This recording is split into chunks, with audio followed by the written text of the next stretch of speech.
What's good? It's your boy 2K here. Shout out to the movement and everybody who's moving with us. Yo, the PBC did an excellent thing today, man. They went ahead and disclosed their schedule for the first half of 2018.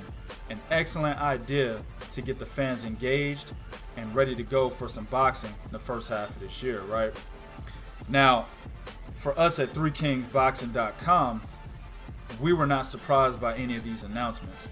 Pretty much all these fights, we had either reported on them or gotten wind of them possibly happening before these announcements took place, right?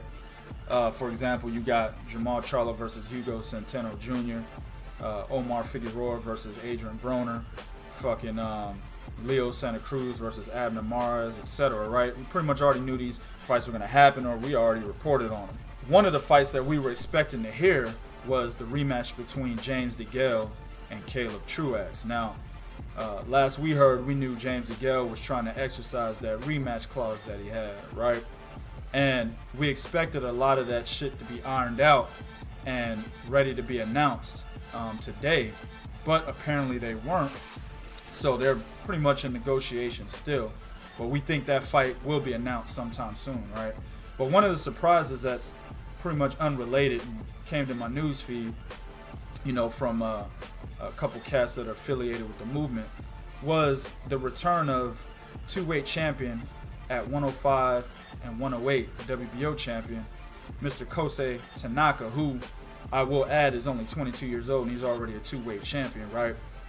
His return against a contender by the name of RONNIE BALDONADO at 112 pounds. That was a fucking surprise to me, right? If you don't know who Kosei Tanaka is, man, he is literally another version of Naoya Inoue. I talked about Inoue a lot on this channel, man, about how he was able to accomplish a feat, the same feat that Vasyl Lomachenko accomplished, but 2 years prior, right? Kosei Tanaka is the same type of dude Naoya Inoue is. Excellent fighter. He's still young. I think he's 10-0 with 8 knockouts, fucking cats up left and right. And he's moved through 105, moved through 108, now he's at 112. Now he was out after his last fight. He suffered a severe fracture of his orbital bone, and we expected him to be out a lot longer than he actually was, but I guess, you know, my man got the heart of a lion, said, fuck it, I'm ready to go back now. And not only is he coming back, but he's moving up in weight. So that's a guy right there I can't wait to see, man. If you don't know who he is, Kosei Tanaka, I recommend you look him up. Actually, while we on the subject, I recommend that cats stop sleeping on these motherfucking Japanese fighters, man. These cats no joke, yo.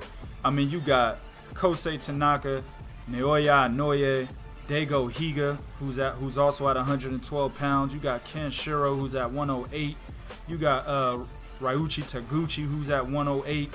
There's some bad motherfuckers coming out of Japan, man. I'm telling y'all. See, cats be their attention is too focused on the higher weight classes, man, that they missing a lot of action at the lower weights, man. These motherfuckers is nice down here, man. I'm telling y'all. All them names I just mentioned, if you don't know who they are, man, reference this video and go look these cats up, man. I'm telling you, 2K is never going to lead you astray. Word up. But other than that, there were no surprises, right? Now, I'm not going to touch on every single fucking fight that was announced. I'm only going to touch on the bigger announcements. And the first one I want to touch on is one in which we reported the inner goings of the negotiations, and it caused a little bit of controversy, right? And that's going to be between Adonis Stevenson and Badou Jack. Now, this is all I'm going to say right here, man. This is how I'm going to address this shit. There was some cats that got a little upset, and they were under the impression that we were trying to report that the fight was not going to happen. See, here's 3 things right here, man. This is when you know motherfuckers either can't see, they can't read, or they can't hear, right? If you come to my channel, the first thing you're going to see is the title of my fucking video. It was a What's Hot segment. And the first few words in the title of this particular video said, Stevenson Jack possibly off, Alvarez up. Now, the word possibly means that it's not definitive, right? It means that there is still an open possibility that the fight can still be on, right? So you failed to be able to read and to be able to see, right? So fuck it, let's go to the video and listen. In the video, I talked about Adonis Stevenson and the history of his negotiations with big name fighters like Bernard Hopkins, Jean Pascal, right? All factual evidence. Everybody knows pretty much that what I said is true, right? You can go look that shit up. Now, in the midst of all that, I mentioned that there is still a possibility that that fight can happen, and that Three Kings Boxing is all over that story, and we will get you more information as it comes out. It's exactly what the fuck I said, which means I'm not telling you that the fight is actually off. So then you failed the third thing. Can't fucking hear. Come on, man. So the fight is on, which is a good thing. This is the second thing I want to address with this. This is actually a fight that a lot of us wanted to see more than him actually fighting Alida Alvarez.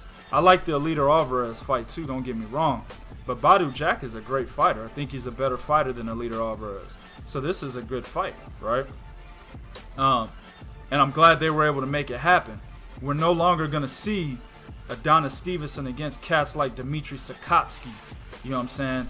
Bringing up cats off of losses from lower weight divisions like Seiki Obika, right?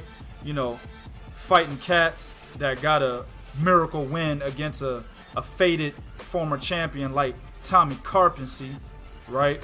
And then rematching a motherfucker that you already beat decisively in the first fight in Andre Fonfara, right? We're not going to see any of that shit right now. May 19th, Adonis Stevenson will be getting in the ring with a live body to either A, catch a body, or B, get body. And that's all boxing fans all across the motherfucking world ever asked of Adonis Stevenson. Get your ass in the ring and fight a formidable opponent, one in which actually deserves to be in that position to challenge for that belt. And a lot of people out there are saying it's about motherfucking time, right? So what we could do here is we can enjoy the fact that the fight actually happened, right? But understand that when we report on shit, we will report what we hear from camps, okay? My man gets excerpts from different camps saying, hey, this is what might happen, this is what might happen. And if we feel that it's, you know, something that the public needs to hear, we're gonna report it, right? That's why I kept it open on my channel that the fight could still possibly happen. That way, a lot of the, you know, my listeners and my subscribers are not led astray thinking that, oh, well, Adonis Stevenson is not trying to fight this dude. All I'm trying to tell y'all is, if this fight doesn't happen, then it shouldn't be a surprise based on the fucking history of the negotiations Adonis Stevenson has been a part of. That's all I was saying, right? So it is what it is. Good fight. I'm not really a big Badou Jack fan, nor am I a big Adonis Stevenson fan, but it's still a high-level fight. If you look on my website on the home page, I have a chart that has the 5-star fights listed, and I put that fight in there as a 5-star fight. I respect it as a 5-star fight, right? So just a little breakdown before I go into the next fight I want to talk about. I think this is going to be intriguing simply because you got a guy like Badou Jack. He's pretty much low volume. He sits behind the high guard. He waits for his opportunities. And then you got a guy like Adonis Stevenson who pretty much is wide open and will allow you to have opportunities at that time, especially when he's left-hand dependent, right? Think of the first fight against Andre Fonfara. Adonis Stevenson was pretty much whooping his ass the entire fight.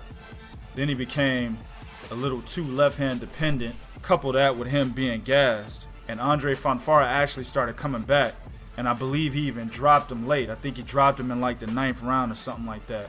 And it got to the point where a lot of people were saying, yo, if this fight went past 12 rounds, Andre Fonfara might have been able to pick up the pace and actually win that fight, right?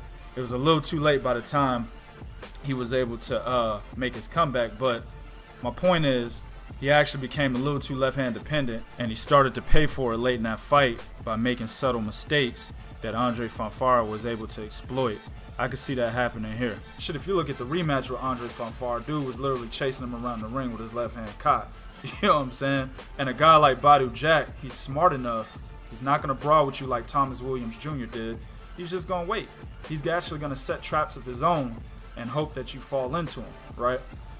The problem here is the last time we seen Badou Jack pretty much get hit with a short, compact punch flush, he was knocked out, and that was against a journeyman by the name of Derek Edwards at 168 pounds.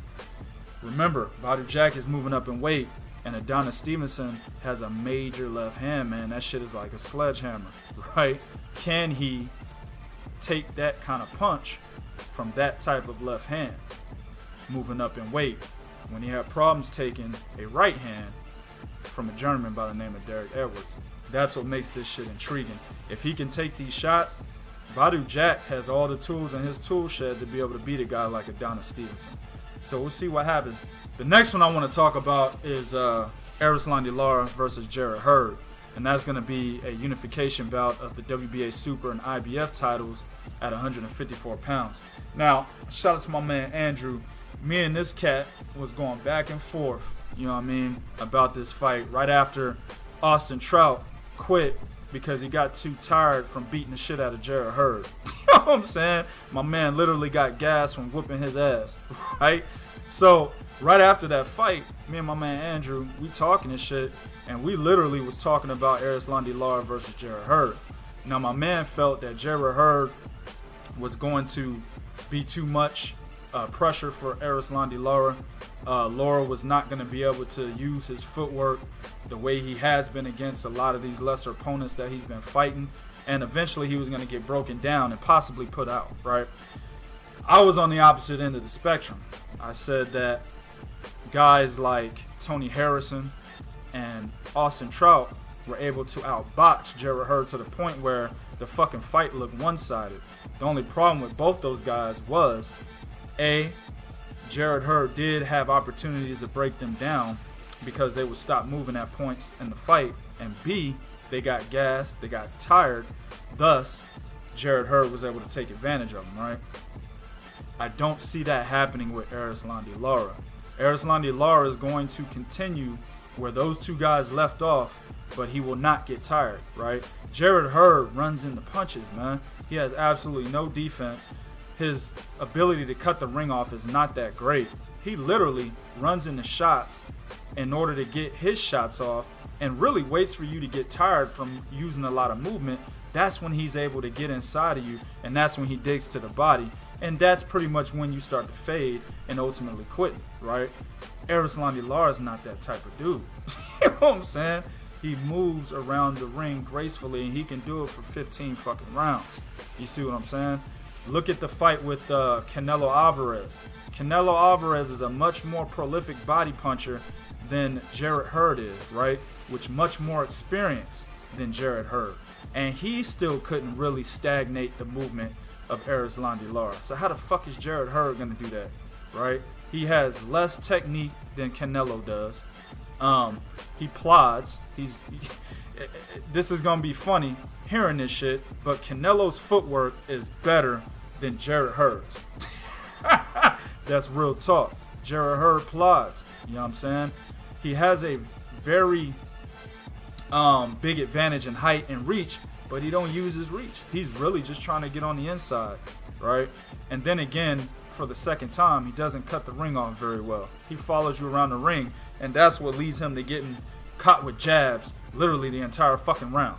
So, nah, man, if this was a different fighter that had stamina issues, then I can see Jarrett Hurd possibly breaking him down and possibly knocking him out.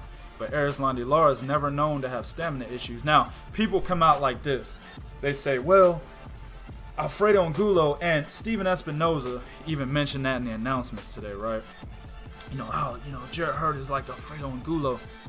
That fucking fight was like 5 years ago, people. Okay?